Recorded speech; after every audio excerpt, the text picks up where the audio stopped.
Hello friends. Episode 5 में दिखाया जाता है कि फू बोयान सो यान से कहता है कि नेक्स्ट 2 डेज़ में मेरी बर्थडे है और मैं अपनी बर्थडे तुम्हारे साथ सेलिब्रेट करना चाहता हूँ क्योंकि जब से मैं अब्रॉड से आया हूँ मैं सिर्फ तुम्हें ही जानता हूँ। सो यान से कहती है ओके मैं तुम्हारी बर्थडे पर ज़रूर आऊँगी। इसके बाद ग्रैंडमा को दिखाया जाता है कि डॉक्टर्स उनका चेकअप कर रहे होते हैं और कहते हैं कि अब आपकी तबीयत पहले से बहुत बेहतर है, लेकिन ग्रैंडमा डॉक्टर्स के सामने बीमार होने की एक्टिंग करती है और कहती है कि डॉक्टर्स आप दोबारा से चेकअप करें, आजकल मेरा गला बहुत ड्राई रहता है। डॉक्टर्स कहते हैं कि हमने आपके सारे टेस्ट कर लिए हैं और अब आप पहले से ठीक हैं। डॉक्टर्स के वहाँ से जाने के बाद ग्रैंडमा अपनी मेड से कहती है कि तुम जी चंग को मेरी तबीयत के बारे में ना बताना, मुझे पता है कि जी चंग सू यानजी को मेरी तबीयत ख़राब होने की वजह से यहाँ पर लेकर आया है और अगर उसको पता चल गया कि मैं अब पहले से बेहतर हूँ तो वो सू यानजी को यहाँ से भेज देगा। इसके बाद जी चंग अपने हाउस ऑफिस में काम कर रहा होता है और खुद से कहता है कि आज घर में इतनी खामोशी क्यों है और रूम में जाता है। इतने में सू यानजी रूम में आती है और उसने हनफुल ड्रेसिंग की होती है। जी चंग सू यानजी से कहता है कि तुमने घर में ये ड्रेसिंग क्यों की है। सू यानजी कहती है कि मैं लाइव स्ट्रीमिंग करने लगी हूँ और उससे पूछती है कि क्या मैं हनफुल ड्रेस में अच्छी लग रही हूँ। जी चंग कहता है इतना बुरा नहीं लग रहा। सू यानजी कहती है कि तुम तो ठीक से तारीफ़ भी नहीं कर सकते और कहती है कि मेरी लाइव स्ट्रीमिंग में मुझे सब यही कहते हैं कि मैं इस ड्रेस में बहुत ही अट्रैक्टिव लगती हूँ। खैर मुझे तुमसे तारीफ़ की उम्मीद नहीं रखनी चाहिए थी। वैसे भी जब हम पहली बार मिले थे तो तुम मुझे ऑलमोस्ट हिट करने वाले थे। जी चंग उसे कुछ बोलने ही वाला होता है, इतने में सू यानजी कहती है छोड़ो मैंने तुम्हें माफ़ कर दिया। जी चंग आगे से चुप रहता है। कुछ देर बाद जी चंग सोफ़ा पर डॉल पड़ी हुई देखता है और उसको पकड़कर देखने लग जाता है। इतने में सू यानजी रूम में आ जाती है और जी चंग से डॉल वापस मांगती है, लेकिन जी चंग उसे कहता है कि ये सिर्फ एक डॉल ही तो है, तुम्हारे लिए इतनी स्पेशल क्यों है। सू यानजी कहती है कि ये मास्टर होंग शानयू ने खुद डिज़ाइन की है और अब ये मार्केट में अवेलेबल भी नहीं है, इसलिए तुम ये मुझे वापस कर दो। लेकिन जी चंग नहीं देता। सू यानजी उसे छीनने की कोशिश करती है और इसी बीच जी चंग से वो डॉल टूट जाती है। जी चंग उसे सॉरी कहता है और कहता है कि मैं तुम्हें और ला दूंगा। सू यानजी कहती है कि मेरा फर्स्ट प्राइज था कंपटीशन में और अब तो ये अवेलेबल भी नहीं, खैर तुम नहीं समझोगे, और वहाँ से चली जाती है। जी चंग को खुद पर बहुत गुस्सा आता है कि मैंने उसकी डॉल को क्यों पकड़ा। इसके बाद सीतू को ड्राइविंग करते हुए दिखाया जाता है। उसको हर जगह ऐना दिखाई दे रही होती है और जब वो रेडियो ऑन करता है तो उसमें भी उसको ऐना की आवाज़ सुनाई देती है। सीतू को लगता है कि उससे कोई साइकोलॉजिकल डिसऑर्डर है, इसके लिए वो एक साइकोलॉजिस्ट के पास जाता है और उससे अपनी सिचुएशन एक्सप्लेन करता है और कहता है कि मैं उस लड़की को बिल्कुल पसंद नहीं करता, लेकिन फिर भी वो मुझे हर जगह नज़र आ रही है। डॉक्टर कहती है कि इसका सिर्फ एक ही सोल्यूशन है कि तुम ज़्यादा से ज़्यादा टाइम उस लड़की के साथ स्पेंड करो। इसके बाद जी चंग को दिखाया जाता है कि वो अपने एम्प्लॉय से वो डॉल ढूंढने को कहता है जो उससे गलती से टूट गई थी, लेकिन उसके एम्प्लॉय कहते हैं कि हमें वो डॉल कहीं से नहीं मिल रही। जी चंग उसी रिपोर्टर को कॉल करता है जिसने जी चंग को इंटरव्यू की ऑफर दी थी और कहता है कि मैं इंटरव्यू के लिए रेडी हूँ, लेकिन मेरी एक कंडीशन है। इसके बाद नेक्स्ट सीन में वो रिपोर्टर जी चंग को मास्टर होंग शानयू की आउट ऑफ प्रिंट मैन्युस्क्रिप्ट देती है। जी चंग वो मैन्युस्क्रिप्ट लेकर घर आ जाता है और सू यानजी को ढूंढता है। कुछ देर बाद सू यानजी रूम में आती है। जी चंग सू यानजी को देखकर नर्वस हो जाता है और मैन्युस्क्रिप्ट को अपने पीछे छुपा देता है। सू यानजी का मूड अभी भी ऑफ होता है और जी चंग से ठीक से बात नहीं करती। जी चंग वो मैन्युस्क्रिप्ट अपने हाथ में पकड़कर सू यानजी से कहता है कि मुझे गर्मी लग रही है, तुम जल्दी से एयर कंडीशनर ऑन कर दो। सू यानजी जी चंग की तरफ गुस्से से देखती है और उठकर एयर कंडीशनर ऑन कर देती है।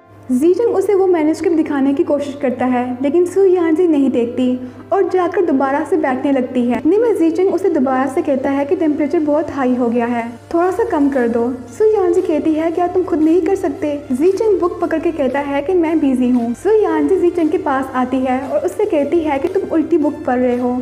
जी चंग जल्दी से बुक सीधी कर लेता है।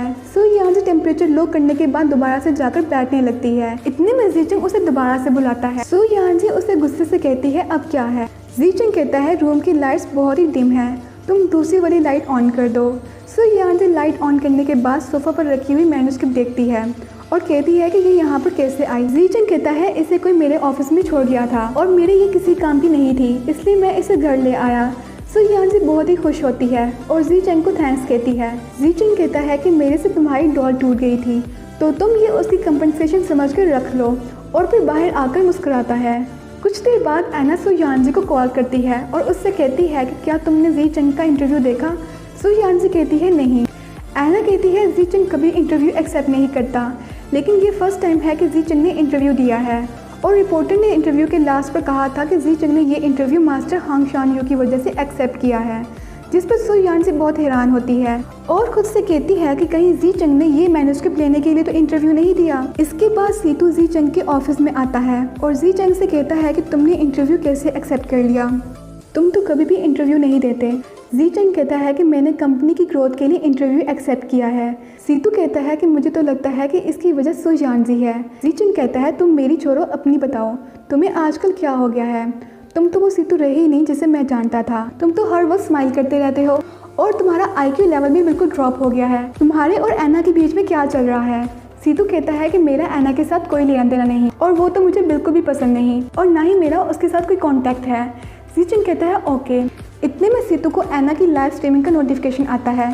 जी चंग कहता है तुम्हें तो ऐना बिल्कुल पसंद नहीं, तो फिर तुमने उसको फॉलो क्यों किया है? सीतू कहता है ऐना के साथ सो यानजी भी है, जिस पर जी चंग कहता है मुझे भी दिखाओ और फिर दोनों लाइव स्ट्रीमिंग देखने लग जाते हैं। कुछ देर बाद मिस मिकी ऑफिस में आती है।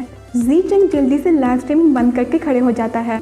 मिस मिकी कहती है मिस्टर लिपरमैन कल यहाँ पर आ रहे हैं और वो एक फैमिली मीटिंग पसंद करते हैं। जी चंग कहता है ओके, तुम मिस्टर लिपरमैन के साथ मेरी मीटिंग होटल में अरेंज कर दो। मिस मिकी कहती है ओके और वहाँ से चली जाती है। लाइव स्ट्रीमिंग खत्म करने के बाद फू बोयान सो यानजी को कॉल करता है और उससे कहता है कि आज मेरा बर्थडे है, तुम्हें याद है ना कि तुमने मेरे साथ डिनर करना है।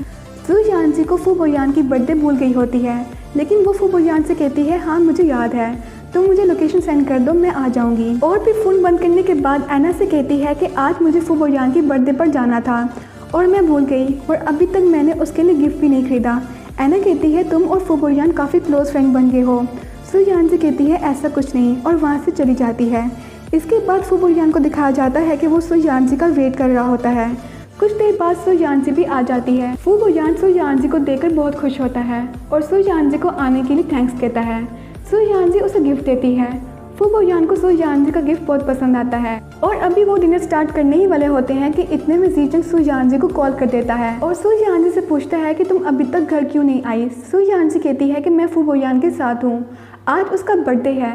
जी चंग जेलस होता है और सो यानजी से कहता है तुम मुझे अपनी लोकेशन सेंड करो, मैं अभी तुम्हें लेने के लिए आता हूँ। सो यानजी कहती है तुम्हें आने की ज़रूरत नहीं, मैं खुद आ जाऊँगी। और फिर फू बोयान को सॉरी बोलकर वहाँ से चली जाती है और घर आकर जी चंग से कहती है मैं वापस आ गई।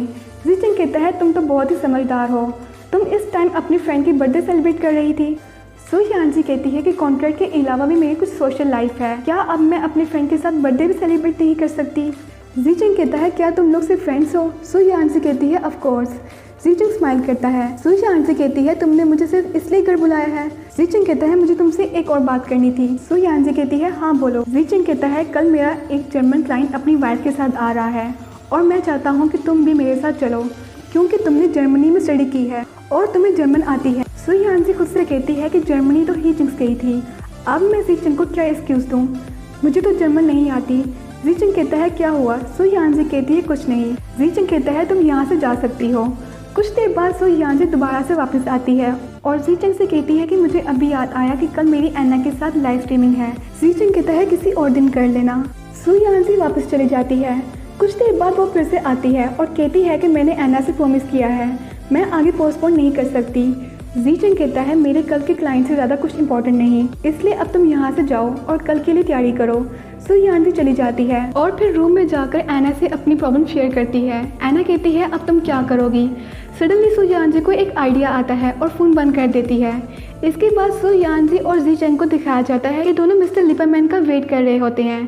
सो यानजी अपना ईयरबड सेट कर रही होती है। जी चंग कहता है क्या हुआ? सो यानजी कहती है कुछ नहीं। कुछ देर में मिस्टर लिपरमैन भी अपनी वाइफ के साथ वहाँ पर आ जाते हैं। सो यानजी जी चंग और मिस्टर लिपरमैन की बातों की ट्रांसलेशन करती है। मिस्टर लिपरमैन कहते हैं कि मैंने अपने एक चाइनीज फ्रेंड को एज अ कंसल्टेंट यहाँ पर बुलाया है, कुछ देर में वो यहाँ पर आ जाएंगे। सो यानजी अपने बाल ठीक कर रही होती है और इसी बीच उसका ईयरबड नीचे गिर जाता है।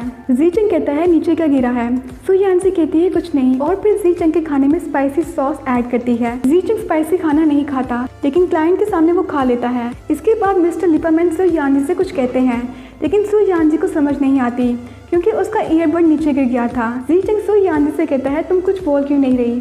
सो यानजी को समझ नहीं आ रही होती कि अब वो क्या करे। इतने में फू बोयान वहाँ पर आ जाता है। मिस्टर लिपरमैन कहते हैं कि ये मेरे चाइनीज फ्रेंड है, जिसका मैंने अभी आपको थोड़ी देर पहले बताया था। जी चंग फू बोयान को देखकर बहुत जेलस होता है।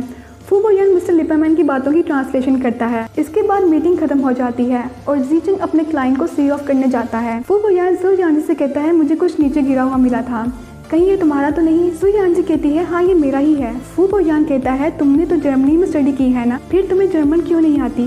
सु यांजी कहती है शायद तुम भूल गए हो, तुम्हारे आने से पहले मैं ही ट्रांसलेशन कर रही थी। फू बोयान कहता है अगर मैं थोड़ा सा भी लेट हो जाता तो तुम्हारा सच सबके सामने आ जाता। सु यांजी अपना रियल नेम सुनकर शॉक हो जाती है। इतनी देर में जीचंग भी वहाँ पर आ जाता है।